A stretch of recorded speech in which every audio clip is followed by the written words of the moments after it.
বাংলাদেশের যা যা নিয়ন্ত্রণ করতেছে ডিপ স্টেট, তথাকথিত ডিপ স্টেট যাদের বলা হয়, তাদের অংশ প্রথম আলো, দিল্লি স্টার, তারপর কালবেলা, সমকাল সহ ঢাকা ট্রিবিউন, অনেক কিছু আছে। সম্ভবত মিডিয়া সন্ত্রাস দিয়ে, মিডিয়ার মাধ্যমে মানুষের মনোভাব ম্যানিপুলেট করে যারা এই বাংলাদেশের স্বার্থ নষ্ট করে আসতেছে, জনগণের স্বার্থ নষ্ট করে আসতেছে, তাদের প্রধান হোতা হলো প্রথম আলো, প্রথম কালো আর দিল্লি স্টার। আপনাদেরকে দেখতে হবে, যখন এই 15 বছর 16 বছরের ফ্যাসিবাদ শাসন যখন 2009 আসে, তখন এসে প্রথম কাজটাই কি হয়েছিল? প্রথম কাজটা হয়েছিল পিলখানা সেনা হত্যাকাণ্ড।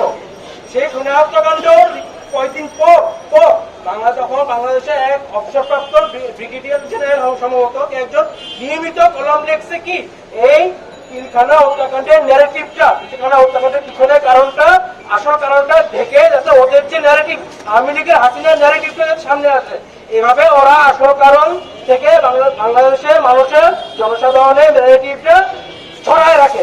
ওরা এই দুর্নীতি, এই মিডিয়া সন্ত্রাসবাদ, মিডিয়া গুটিবাজি, দেশের স্বার্থ বিরোধী কাজ শুধু 2009 থেকে না, আরো আগের থেকে করে আছে।